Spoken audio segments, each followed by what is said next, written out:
What you call a Joe cell as such, if you call it that, I didn't call it that, other people have, but the Joe cell with round rings, that thing has been built off the universe and the planets. No, I didn't do it in the first place that way. I found out it lines up 100% to exactly that. Because I can draw your atom and I can draw your planets around the sun on a piece of paper as they are, and just put a couple of lines on those and you end up with a Joe cell. The Joe cell is the name given to a special type of hydrogen fuel cell. This fuel cell is said to allow any combustion engine on the planet to run on water. In '92 we bought a V8 Rover from the wreckers. Petrol at that stage was 42 cents a litre. Government always tells the truth. They said the petrol never ever exceed 42 cents a litre. 1 week later, after we had the car on the road, it had hit 53 and rising quickly. I just went, grabbed this stainless steel from the scrapyards, threw it all together in some weird order. I don't even know why, how or anything. On a Friday afternoon, which was my son's birthday, the 9th of October, I threw it onto a car. This was on the Rover, this cell. Now I didn't hook it up to the carburetor, to the intake. I don't even know why I put it where I put it. But it ended up going, hooking up plain straight water through these neutral plates onto heat exchange on the 79 Rover SD 13500, not fuel injected, just carburetor. Disconnected all the fuel lines, all the fuel, everything else, disconnected them, not left them on, pulled them all off, hit the key, the damn thing run. The Joe cell is claimed to function something like this. It starts with the water. Tap water goes into a conditioning tub. A series of magnetic plates with electrical current negatively charge the water over a period of hours. This negatively charged water goes into the cell. To tune it in, electric current is applied for a short period. Inside the cell, stainless tubes which are positioned in strict relation to the golden mean ratio receive an oscillating DC current. By tweaking this combination, a frequency is created that allows the water to break into its two parts easily. The hydrogen is fed directly into the carburetor, replacing the petrol. If it works, the Joe cell is a standalone onboard energy device. It's claimed to get about 100 kilometres per cup. Well, the whole idea behind hydrogen fuels is basically a version of that, but the fact is that it takes a lot of energy to separate oxygen and hydrogen in order to break up water molecules. You need to put in a lot of energy to break the bonds, so that when you burn hydrogen again, it liberates a lot of energy and becomes water again. You got the taco there? We put the cell together and put it on his Rover, and lo and behold, it continued to running after we turned the fuel off. So we looked at each other and said, righto, where's the candid camera? Because it just couldn't be this simple. Get with the Joe cell that's coming to you with the electropulsing hydrogen power that will blow your engine away. Get on the frequency groove and plug your caboose into the energy that's loose with the total over unity tower power.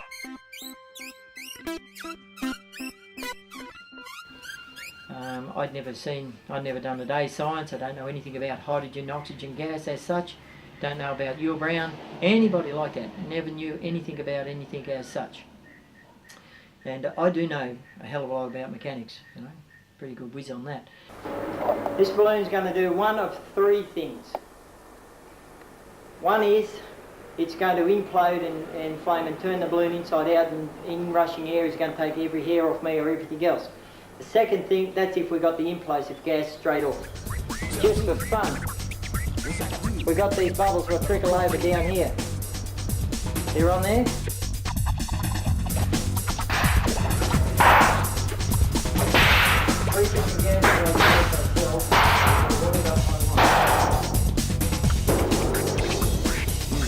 a yellow flame to it. So the blend fragmented, and we've got a frequency in it which is hydrogen. That's a low negative wave. This is power on. This is dead straight plain water.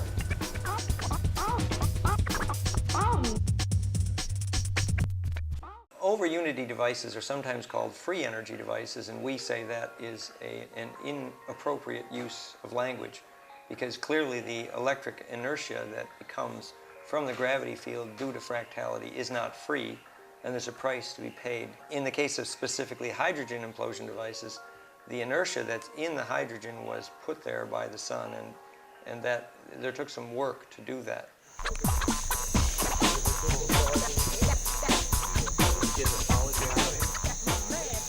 Yeah. If you have that above the water in that cell, she will only suck up any water or splashes to that.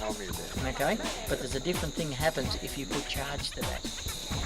We disconnected all the means of petrol getting into the carburetor. Yeah. There's no petrol getting the carburetor, there's no return garbage to the tank. That was disconnected. We run it completely dry. We purged the bowl of the carburetor with negatively charged water. We actually poured water into the float chamber of the carburetor and cleaned it out. We gave it a long time to really clean it out, make sure it wouldn't fire.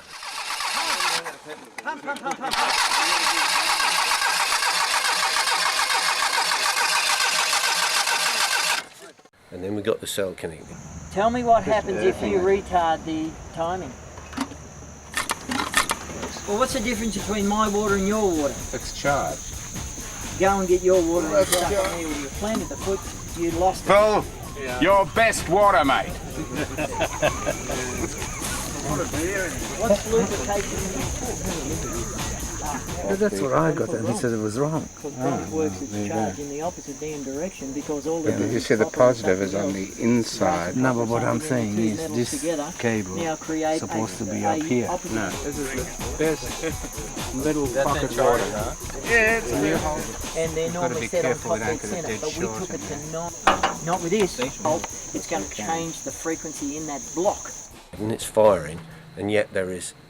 It defies all logic, because the water, there's no hydrogen, there's no oxygen going in. It is creating another form of energy that can't be explained scientifically as we know science. Okay, that normally occurs 180 degrees and they'll still fire. Put the spark plugs back to the sun and he's still running the car. But it did fire 180. No. I don't want nobody else touching the car. Alright. Does that make sense? Yeah. We in neutral? Yeah. Joe is very sincere. He's very mechanically intuitive. He's not educated in a formal sense, but he has evolved his mechanical intuitions. From his perspective, he's assembling what he calls an octahedral magnetic field, which I would call phase conjugate.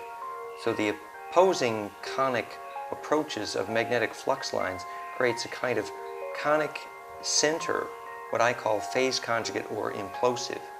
So I have been teaching about how capacitors can phase conjugate, for example, how an egg makes life. He has done that magnetically.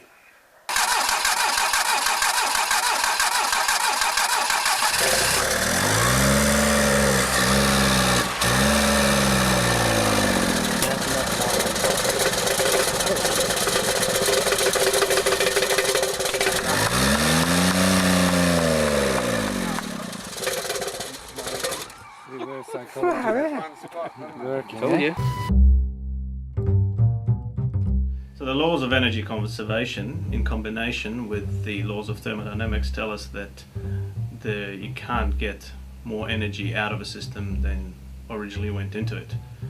And that's why these things just can't work.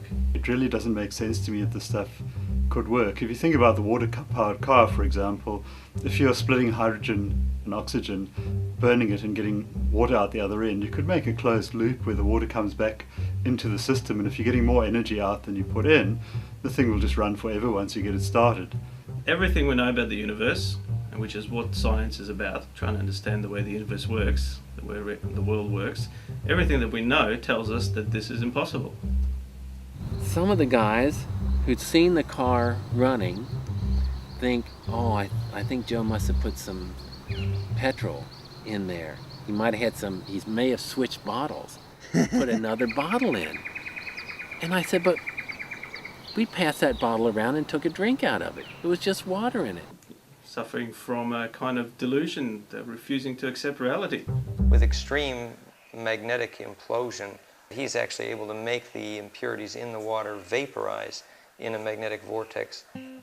I believe that does relate to the use of the Joe cell classically for hydrogen, in that the concentric rings of the metal cylinder that were used, he actually would identify which end of the metal pipe was extruded first in the process of manufacture, because there'd be a little bit of ion bias in the direction of magnetic line up and down that metal piece of pipe. And if you balance those perfectly end to end, the concentric pipes, you create a perfectly what's called phase conjugate, or what he calls octahedral magnetic fields. I'd love to have a device like that in my backyard. You know, I wouldn't have to pay for energy ever again. But it's not going to happen. I never could understand why, if we had the possibility of having free energy, why we had to have energy we paid for. But that's capitalism and where our consciousness is at the moment. With our original group that we formed, which was called ASTRO, Alternative Scientific and Technological Research Organization. And so we formed this in the early 90s, and our aim was to research a lot of the new energy that was coming out at the moment. And Yul Brown was a Bulgarian inventor who decided to come to Australia after the war. He started a factory in Sydney, and he started putting together hydrogen gas generators and selling them as a welding apparatus. So we bought his first hydrogen gas generator and actually had to sign a statement that we wouldn't use it for anything other than welding purposes, although we wanted to use it to run internal combustion motors. Then we decided to make up our own fuel cell, producing hydrogen on demand. Got quite a bit higher fuel efficiency, and it even got to the point where one night driving back from Casino to Tabulum, this Holden station wagon, a 6-cylinder, actually ran out of petrol. What we were doing is we were supplementing the hydrogen oxygen we were getting from the fuel cell with the petrol. And this actually ran out of petrol and coughed and sputtered and then continued running. And when we got home, we found that the bowl of petrol was completely empty, and it had been running just on the fuel cell. So that was quite exciting, that we'd gotten 100% efficiency out of this fairly crude fuel cell.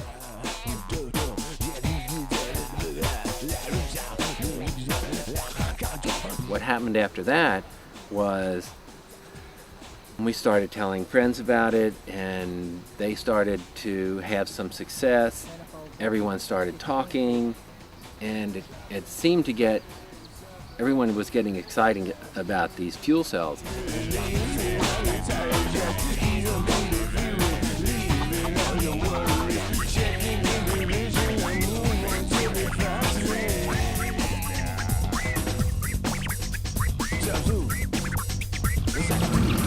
First he starts, before he does. That's just still run without anything. Yeah, so we got, has anyone got a pressure gauge?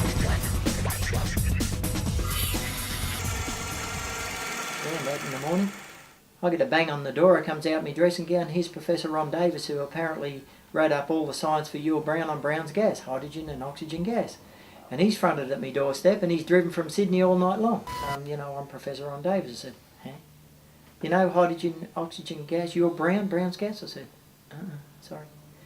And don't know what you're talking about. He said, anyway, by the way, he said, I heard that you got a car running off water. Yeah, well, whatever. Yeah, I did. Yeah. He said, could I have a look at it? I said, sure. So went out the back and everything else and so on. He's supposed to know all this stuff. So here's this big long cylinder you can see plain water up into. It's got a glass end and everything else. And so we hooked it up to the car, hit the key. He checked everything that had no fuel and everything else, so on. Fired it up, and that surprised him. I said, you know what's in the tank? Nothing. You know there's no lines connected? Right? We go for a drive.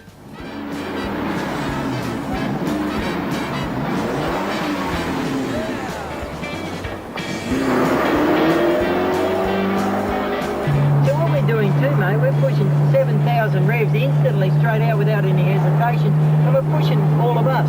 Yeah, well, and the three car. of us. Yeah, three of us and the car. We're pushing 7,000 revs out in flaming third gear. Yeah. We weren't able to do that before. We even took one up to the Nimbin Aquarius Festival, the 25th anniversary, and showed this Holden station wagon with a fuel cell in it.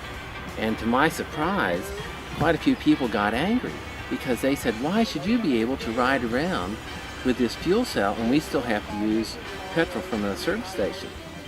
But a couple of the guys up there said, oh, your fuel cell's a lot more efficient than ours. You're not valve bouncing, you're not losing out, That's correct. Then what's he do? He wants to steal the car. Other fellow wants to take the cell. Fellas come everywhere from then on, just everywhere. People come to me and say, oh yeah, you got it for nothing, give it to the world. I said, well, okay, I'll give it to you, is that right? You want me to give it to you? Are you going to give it to the next person? It's plain water straight out of a creek off a hill. It has a neutral plates, it has positive outside, negative underneath, as we see. I now turn on a battery charger and you'll see. Hallelujah. Now look down the side, work your way over the side, you'll see that's hydrogen going downwards, it won't break the surface. You see this vapour coming off the top? That's possibly what's running the cars. Whoever the guy is, Joe, never put one side up, never wrote any single thing, never gave one person any permission, any time, ever, to write anything about him. I didn't do it for making money off. Never charged anybody for any of it yet. Barry Hilton, Ian Haken, still selling things now on me for years. Wrote books on me and everything, got the information wrong. The Joe cell, as used by its creator, takes quite a tangent from logic. Rather than feeding the hydrogen into the carburetor, the pipe is stoppered at the end and inserted into a piece of plastic tube. The engine is tuned into the Joe cell frequency, allowing it to run on a universal power some call 0-point energy. However, the scientific community call it pure fantasy, and never the twain shall meet. What we're doing is setting up a frequency generator. This thing here seems to output something what tunes in the vehicle and makes it run.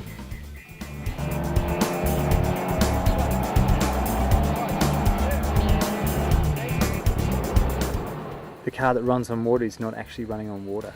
No, it's running on an energy created by the water. That's the way I see it. They don't use water.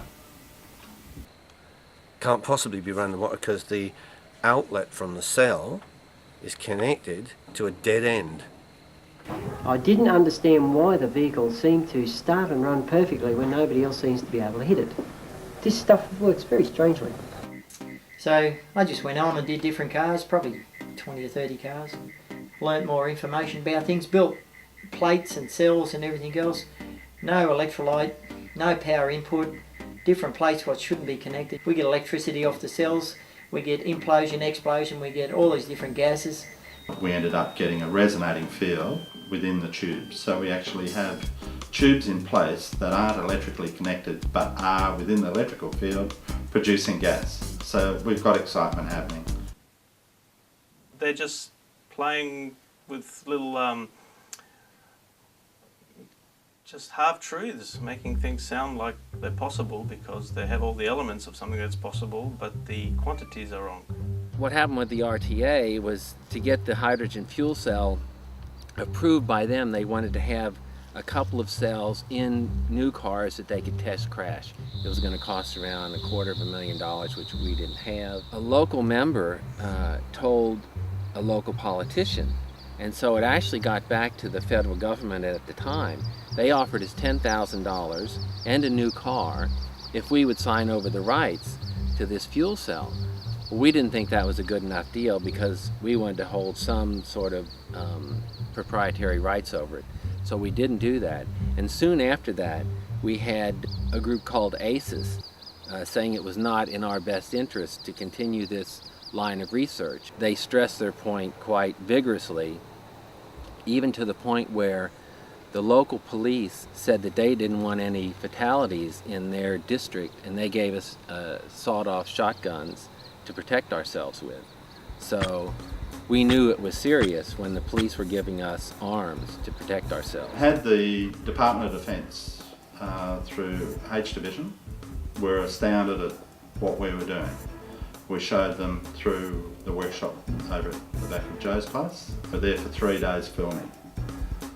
I think they were amazed that we were just freely giving it away, that we weren't selling it. The engineer from Audi come across with a ASIO government fellow, what we know definitely is Australian ASIO government. They fronted one to see about myself and everything else, so on like that. Spun him out in a couple of minutes too. You know, we've had Professor Ron Davis wanting to take out these cars. He took the first one. We never got it back or anything else. Mechanics, engineers, physicists, government people. Government people following you everywhere, bugging you, threatening you. Beyond 2000 we're going to do articles on me and everything else, and then when we get calls, somebody must have been bugging somewhere and going to send me kids back in the post to me if I go ahead with the story. So I said, stuff it, shut it down, not interested. Then they try and come and take your cars. Stan Meyer, we first heard about him in the early 90s. He had a Volkswagen dune buggy operating on a fuel cell, 100% efficiency. So I went over to visit him and see his factory in Columbus, Ohio. He not only had cars and buses running on this fuel cell, he actually had a Commander 13-seat jet. So Stan Meyer said he wasn't too afraid of the powers that be, and he was going to go ahead and develop his fuel cells anyway, especially since he had discovered the frequency which would split water easily. But unfortunately, he was eating in a restaurant. He got up, he said, "I've been poisoned." He walked outside, he keeled over, and he died. Within 2 years, we had lost 3 major inventors. We lost Bruce De Palma, we lost Stanley Meyer, and we lost Yule Brown. So even to this day, this fuel cell research is not strictly legal and not allowed to come out. My challenge to people who say they can do this sort of thing is bring it along to university and show it off to the professors of physics and engineering and so on, demonstrate it to a skeptical audience, show us it can actually work. There's going to be a whole bunch of Nobel Prizes for showing all the stuff can actually work. I, for one, would be really fascinated to see, just about everything we know about physics being overturned. So bring it on. We could run almost all of our internal combustion and directly on implosive hydrogen, rather quickly, easily, and directly. So the lessons here are good, and civilization might even make it if we could teach the principle. And for someone who has seen this and still believes there might be some sort of trick involved, maybe their consciousness is not ready to accept this. Not interested in making the dollar, not interested in the business, not interested in the fame and glory whatsoever, at all.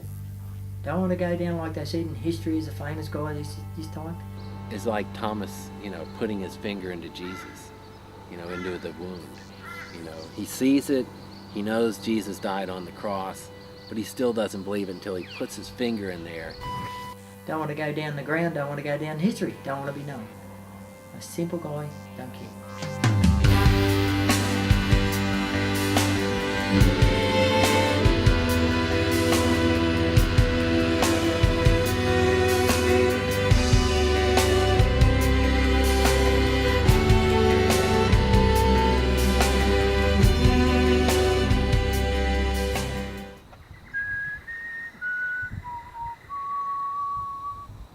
All you